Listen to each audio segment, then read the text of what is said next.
وہ ایک گناہگار بنی اسرائیل کی اس کی کہانی موجود ہے کہ وہ آیا اور نیکوکار سے اس نے کوئی بات کی تو اس نے اس کو جھٹک دیا، اور وہ اتنا نیکوکار تھا جب وہ چلتا تھا تو بادل اس کے اوپر سایہ کرتا تھا، اللہ نے اس کو اتنا نوازا ہوا تھا۔ لیکن گناہگار کو دیکھ کر کے اس کے اندر نفرت کے جذبات پیدا ہوئے، اس نے کہا میرے سے بات نہ کر، پیچھے ہٹ جا۔ اللہ اکبر! تو وہ بیچارہ بڑا رویا کہ مالک میں اتنا گناہگار ہوں کہ تیرے پاک بندے مجھے اپنے پاس بٹھانے کے لیے بھی تیار نہیں۔ دل ٹوٹا، شکستگی پیدا ہوئی، کہا لیکن مالک تیری مرضی، اور واپس پلٹا۔ لیکن جب واپس پلٹا تو وہ بادل کا سایہ جو اس نیکوکار پہ تھا وہ سایہ اس گناہگار کے سر پہ آ گیا۔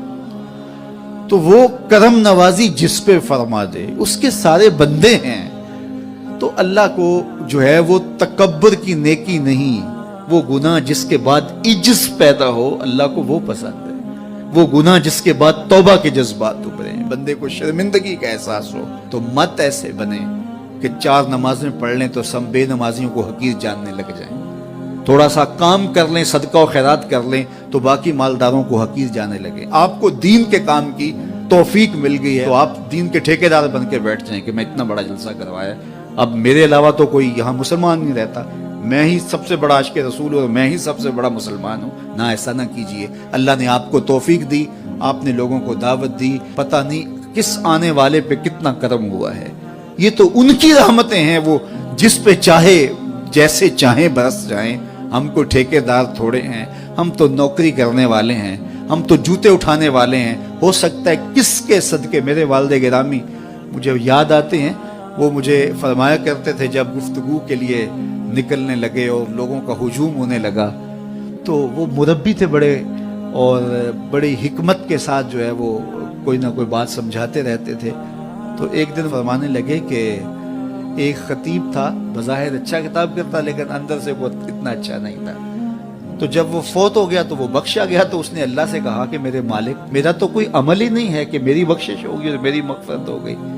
تو فرمایا کہ ہاں ہم تجھے جانتے ہیں، لیکن ایک دن تو کہیں واز کر رہا تھا، میرا ایک بندہ بیٹھا تھا، اس کو پسند آ گیا، میں نے اس کے صدقے تیری مغفرت فرمائی۔ اٹھ فریدا ستیا تے میلا ویکھن جا، اٹھ فریدا ستیا تے میلا ویکھن جا، وت کوئی بخشیا مل جاوے تے تو ہی بخشیا جا۔ تو پتہ نہیں کس کے صدقے سے اللہ رحمتوں کا نزول فرماتا ہے۔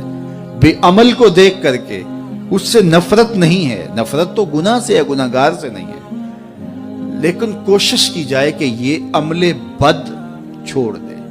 اللہ اکبر! ایک جنازہ گزرا اور وہ جنازہ کسی غیر مسلم کا تھا، تو چشمان رحمت میں آنسو آ گئے۔ تو صحابہ نے پوچھا کہ حضور یہ یہودی ہے یا عیسائی ہے؟ کوئی اس کا جو مذہب تھا وہ بتایا۔ تو فرمایا کہ مجھے اس بات پہ افسوس آیا کہ یہ اسلام نہیں لا سکا اور کفر کی حالت میں مر گیا، تو اگر یہ اسلام لاتا اور جو ہے وہ جنت کی راہوں کا مسافر ہوتا تو کتنا اچھا۔ یہ اس کے ساتھ بھی ہمدردی ہے۔ تو اللہ کی مخلوق، یہ جنت کے اکیلے ٹھیکیدار بننے کی کوشش نہ کریں کہ میرے علاوہ کوئی جائے نہ، جنت کے دروازے پہ میں بیٹھ جاؤں گا کسی کو، یہ زیادتی ہے۔ میرے تو اعلیٰ حضرت نے یہ کہا تھا، ایک میرا ہی رحمت پہ دعویٰ نہیں، شاہ کی ساری امت پہ لاکھوں سلام۔ تو اس لیے امت سازی کی ایک تو کوشش کریے، اپنے اندر باہمی چھوٹے چھوٹے نزاع اختلاف، یہ انسانی فطرت ہے، انسان کے اندر طباع کے اندر اختلاف ہے، ترجیحات کے اندر جو ہے وہ اختلاف ہے، اپنے اپنے مزاج کے اندر تفاوت ہوتا ہے۔ تو ایسا نہ ہو کہ چھوٹی چھوٹی باتوں سے آپ جو ہے وہ امت کو پھاڑ چیر کے رکھ دیں، نہیں، بلکہ امت کا جو تصور ہے اس کو قائم رہنا چاہیے۔ تو گناہ کے بعد جب انسان کے اندر ندامت کا اظہار ہوتا ہے، وہ جو آنسو ٹپکتے ہیں، بندہ اپنے آپ کو چھوٹا سمجھتا ہے، میں اتنا گناہگار، میں پاپی، میں مجرم، میں میلا اتھرو، جب وہ اپنے آپ کو دیکھتا ہے کہ میں اتنا برا شخص ہوں، تو پھر اللہ کی رحمتیں اس کے اوپر متوجہ ہوتی ہیں۔ تو اس کو پسند ہے کہ جب بندے اس کے حضور عاجزی کرتے ہیں، اس کے حضور معافی مانگتے ہیں، تو مت کسی کو حقیر جاننا کہ یہ گناہگار ہے، نہ جانے اس کا انجام کیا ہو۔ کتنے گناہگار ان کا آخر اچھا ہو جاتا ہے، کتنے نیکوکار ان کا آخر اچھا نہیں ہوتا۔ انما الاعمال بالخواتیم، وہ تھی تو فاحشہ عورت لیکن ایک کام کیا کہ ایک کتے کو پانی پلا دیا، اپنے دوپٹے سے جوتا باندھ کر کنویں میں لٹکایا اور اس کو پانی پلا دیا۔ حدیث پاک میں آتا ہے اللہ اس کے صدقے سے اس کی خطائیں معاف فرما دی۔